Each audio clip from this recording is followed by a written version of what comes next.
ಆ ಥರ ಮತ್ತು ಹಂಗಾರೆ you are not visiting the wards early morning. Head ಕ್ವಾರ್ಟರ್ನಲ್ಲಿ ಇಲ್ದಂಗೆ ಏನ್ರಿ ಮಾತಾಡ್ತೀರಾ? ಎಲ್ಲಿ ಉಳ್ಕೊಂತೀಯ ನೀನು? ಎಲ್ಲಿದೆ? ಎಲ್ಲಿ ಮನೆ ಮಾಡಿದ್ಯಪ್ಪ? ನಾಗರಿಕರು ಕೂಡ ದೂರುಗಳು ಏನು ಮಾಡ್ತಾ ಇದ್ದೀರಾ? ಪಬ್ಲಿಕ್ ಗ್ರೀವೆನ್ಸಸ್ ಅಂದರೆ ಯಾರು ರಿಸೀವ್ ಮಾಡ್ತಾ ಇದ್ದೀರಾ? ಯಾಕೆ ಇದಕ್ಕೆಲ್ಲ ಇನ್ವರ್ಟ್ ಯಾಕೆ ಮಾಡ್ತಾ ಇಲ್ಲ? ಏನು ನಿಮ್ಮ ಸಾಹೇಬ್ ಏನು ಸೈನ್ ಮಾಡ್ತಾನೆ? ಅರ್ಜಿ ಯಾಕೆ ಇನ್ವರ್ಟ್ ಆಗ್ತಾ ಇಲ್ಲ ಆಫೀಸಲ್ಲಿ? ಹೇಳಿದ್ರಿ ನಿಮ್ಗೆಲ್ಲ ಇನ್ವರ್ಟ್ ಆಯ್ತು. ಬೆಳಗ್ಗೆ ಕೊಟ್ಟರೆ ನಾಗರಿಕರಿಗೆ ಸ್ವೀಕೃತಿಯನ್ನು ಕೊಡ್ತೀರಾ ಮತ್ತೆ? ಚಿಕ್ಕಬಳ್ಳಾಪುರ ನಗರಸಭೆ ನಗರದ ಅಭಿವೃದ್ಧಿ, ಸ್ವಚ್ಛತೆ, ಮೂಲಭೂತ ಸೌಕರ್ಯಗಳ ವಿಫಲತೆ ಸೇರಿದಂತೆ ಸಾರ್ವಜನಿಕರ ಕೆಲಸ ಕಾರ್ಯಗಳನ್ನು ಮಾಡಿಕೊಡುವಲ್ಲಿ ವಿಫಲವಾಗಿದೆ. ಇದರಿಂದ ನಾಗರಿಕರು ಚಿಕ್ಕಬಳ್ಳಾಪುರ ಜಿಲ್ಲಾಧಿಕಾರಿ ಹಾಗೂ ಆಡಳಿತಾಧಿಕಾರಿ ಆಗಿರುವ ಪ್ರಭು ಜಿಗೆ 25ಕ್ಕೂ ಹೆಚ್ಚು ದೂರುಗಳು ಬಂದಿದ್ವು. ಇದರಿಂದ ಜಿಲ್ಲಾಧಿಕಾರಿಗಳು ನಗರಸಭೆಗೆ ಭೇಟಿ ನೀಡಿ ಪರಿಶೀಲನೆ ನಡೆಸಿದ್ರು. ಪರಿಶೀಲನೆ ವೇಳೆ ಖಾತೆ, ಇ ಸ್ವತ್ತು ಸೇರಿದಂತೆ ವಿವಿಧ ಕೆಲಸ ಕಾರ್ಯಗಳಿಗೆ ಸಾರ್ವಜನಿಕರು ಸಲ್ಲಿಸಿರುವ ಅರ್ಜಿಗಳಿಗೆ ಹಿಂಬರಹ ಸ್ವೀಕೃತಿ ನೀಡದೆ ವಿವಿಧ ವಿಭಾಗಗಳಲ್ಲಿಯೇ ಗುಡೆ ಹಾಕಿಕೊಂಡಿರುವುದು ಕಂಡುಬಂತು. ಇದರಿಂದ ಸಿಡಿಮಿಡಿಗೊಂಡ ಜಿಲ್ಲಾಧಿಕಾರಿಗಳು ಪೌರಾಯುಕ್ತ ಮನ್ಸೂರ್ ಅಲಿಖಾನ್ ಹಾಗೂ ಸಿಬ್ಬಂದಿಗೆ ಹಿಗ್ಗಾಮುಗ್ಗಾ ಜಾಡಿಸಿದ್ರು. ಆ ಥರ ಮತ್ತು ಹಂಗಾರೆ you are not visiting the wards early morning. Head ಕ್ವಾರ್ಟರ್ನಲ್ಲಿ ಇಲ್ದಂಗೆ ಏನ್ರಿ ಮಾತಾಡ್ತೀರಾ? ಎಲ್ಲಿ ಉಳ್ಕೊಂತೀಯ ನೀನು? ಎಲ್ಲಿದೆ? ಎಲ್ಲಿ ಮನೆ ಮಾಡಿದ್ಯಪ್ಪ? ಮನೆ ಮಾಡಿಲ್ಲ ಅಂತ ಹೇಳ್ತಾ ಇದ್ದಾರೆ, ರೂಮ್ ಮಾಡಿಲ್ಲ ಅಂತ ಹೇಳ್ತಾ ಇದ್ದಾರೆ. ಏನರ್ಥ ಹಂಗಾದ್ರೆ? ನಿಮ್ಗೇನು ಹೆಡ್ ಕ್ವಾರ್ಟರ್ನಲ್ಲಿ ಸೀರಿಯಸ್ನೆಸ್ ಇಲ್ಲ ಅಂತ ಆಯ್ತಲ್ಲ? ನಾಗರಿಕರು ಕೂಡ ದೂರುಗಳು ಏನು ಮಾಡ್ತಾ ಇದ್ದೀರಾ? ಪಬ್ಲಿಕ್ ಗ್ರೀವೆನ್ಸಸ್ ಅಂದರೆ ಯಾರು ರಿಸೀವ್ ಮಾಡ್ತಾ ಇದ್ದೀರಾ? ಯಾಕೆ ಇದಕ್ಕೆಲ್ಲ ಇನ್ವರ್ಟ್ ಯಾಕೆ ಮಾಡ್ತಾ ಇಲ್ಲ? ಅರ್ಜಿ ಯಾಕೆ ಇನ್ವರ್ಟ್ ಆಗ್ತಾ ಇಲ್ಲ ಆಫೀಸಲ್ಲಿ? ಹೇಳಿದ್ರಿ ನಿಮ್ಗೆಲ್ಲ ಇನ್ವರ್ಟ್ ಆಯ್ತು. ಬೆಳಗ್ಗೆ ಕೊಟ್ಟರೆ ನಾಗರಿಕರಿಗೆ ಸ್ವೀಕೃತಿಯನ್ನು ಕೊಡ್ತೀರಾ ಮತ್ತೆ? ಎಲ್ಲೈತೆ? ಡೇ 1 ಅಲ್ಲೇ ಹೇಳಿದ್ದೀನಿ. ಒಂದೇ ಒಂದು ಲೆಟರ್ ಎಲ್ಲೂ ಯಾವುದೇ ನಾಗರಿಕ ಒಂದು ಚೀಟಿ ಕೊಟ್ರು, ಮಗು ಕೊಟ್ರು ಅದಕ್ಕೊಂದು ಇನ್ವರ್ಟ್ ಮಾಡಬೇಕು, ಅದಕ್ಕೊಂದು ನಂಬರ್ ಕೊಡಬೇಕು, ಈ office number. Why you have not implemented? ಏನು ವಾಟ್ ಇಸ್ ದ ರೆಸ್ಪಾನ್ಸಿಬಿಲಿಟಿ ಹೇಳಿ? ಇನ್ವರ್ಟ್ ಮಾಡ್ಬೇಕಲ್ಲನ್ರಿ ಒಂದು ಕಚೇರಿನಲ್ಲಿ?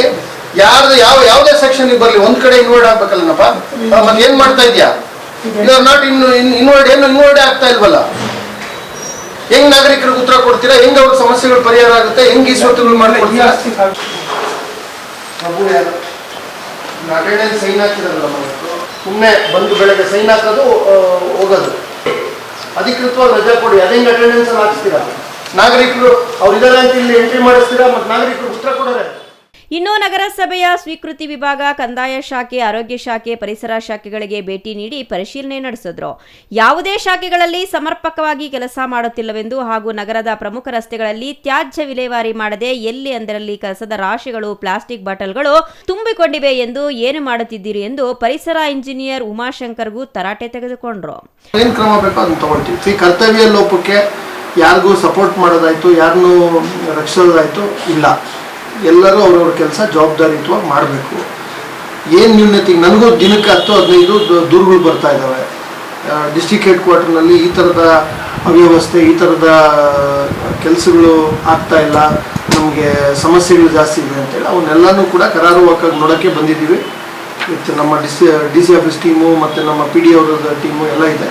ಪ್ರತಿ ಸೆಕ್ಷನ್ಗಳಲ್ಲಿ ಕಂದಾಯ ಶಾಖೆ ಇರ್ಬೋದು, ತಾಂತ್ರಿಕ ಶಾಖೆ ಇರ್ಬೋದು, ಆರೋಗ್ಯ ಶಾಖೆ ಇರ್ಬೋದು, ಈ ಸ್ವತ್ತುಗಳು, ಪರ್ಮಿಷನ್ಗಳು, NOCಗಳು, ನಾಗರಿಕರಿಗೆ ಏನೇನು ಸವಲತ್ತು ಕೊಡಬೇಕು, ಸ್ವಚ್ಛತೆ, ನೀವು ಹೇಳ್ದಂಗೆ ಎಲ್ಲ ಸಿಲ್ಟ್ಗಳು ಕ್ಲೀನ್ ಮಾಡೋದು, ಎಲ್ಲ ಏನೇನು ಮಾಡ್ತಾರೆ ಎಲ್ಲ ನೋಡ್ತೀನಿ. ಅಬ್ಸಲ್ಯೂಟ್ ಯಾರ್ಯಾರು ಇಟ್ಕೊಂಡು ಕೂತ್ಕೊಂಡಿದ್ದಾರೆ, ಜನರನ್ನು ಓಡಾಡಿಸ್ತಾರೆ, ಪ್ರತಿ ಫೈಲು, ಪ್ರತಿ ಕಡತ, ಪ್ರತಿ ಸೆಕ್ಷನ್, ಪ್ರತಿ ಕೇಸ್ ವರ್ಕರು ಉತ್ತರ ಕೊಡಬೇಕಾಗುತ್ತೆ. ಓವರ್ ಆಲ್ ಜನರಲ್ ಅಡ್ಮಿನಿಸ್ಟ್ರೇಷನಲ್ಲಿ ಆಯುಕ್ತರು ಏನು ಮಾಡ್ತಾ ಇದ್ದಾರೆ, ಯಾರ್ಯಾರ್ದು ಏನೇನು ಕೆಲಸ ಇದೆ ನೋಡ್ತೀವಿ. ಸುಧಾರಣೆ ಮಾಡುವಂಥ ವಿಷಯಗಳಿದ್ರೆ ಸುಧಾರಣೆ ಮಾಡೋದಕ್ಕೆ ಸೂಚನೆ ಕೊಡ್ತೀವಿ. ತೀವ್ರತರವಾದ ಕರ್ತವ್ಯ ಲೋಪ ಇದ್ದರೆ ನಿರ್ದಾಕ್ಷಿಣ್ಯವಾಗಿ ಕ್ರಮ ತಗೊಳ್ತೀವಿ.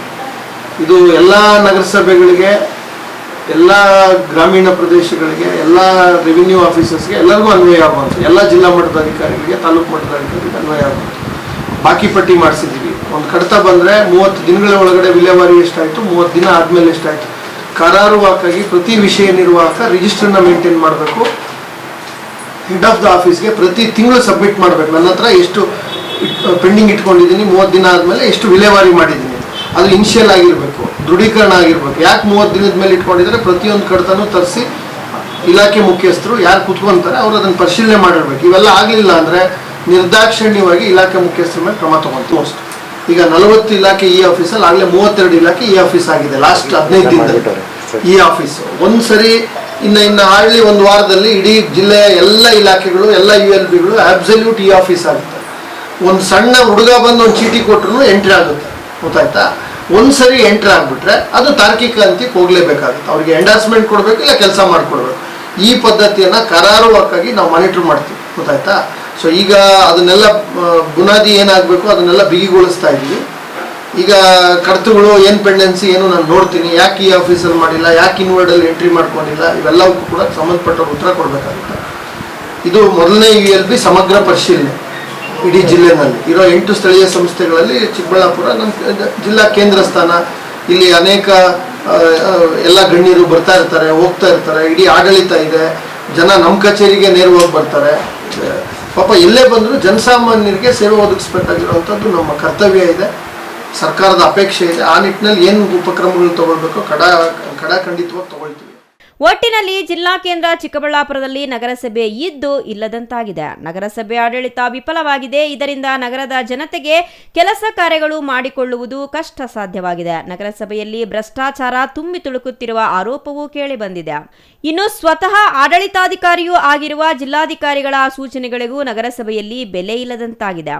ಇದರಿಂದ ಜಿಲ್ಲಾಧಿಕಾರಿ ಪ್ರಭು ತಮ್ಮ ಕಚೇರಿಯ ಅಧಿಕಾರಿಗಳ ತಂಡವನ್ನ ನಗರಸಭೆಗೆ ಕಳುಹಿಸಿದ್ದು ವಿವಿಧ ವಿಭಾಗಗಳ ಕಡತಗಳನ್ನು ಪರಿಶೀಲಿಸಿ ವರದಿ ನೀಡುವಂತೆ ಸೂಚಿಸಿದ್ದಾರೆ. Taudanahalli Ramesh, CTV news, Chikkaballapur. ಆತರ ಮತ್ತಂಗಾರೆ you are not visiting the wards early morning. Head ಕ್ವಾರ್ಟರ್ನಲ್ಲಿ ಇಲ್ದಂಗೆ ಏನ್ರಿ ಮಾತಾಡ್ತೀರಾ? ಎಲ್ಲಿ ಉಳ್ಕೊಂತೀಯ ನೀನು? ಎಲ್ಲಿದೆ? ಎಲ್ಲಿ ಮನೆ ಮಾಡಿದ್ಯಪ್ಪ?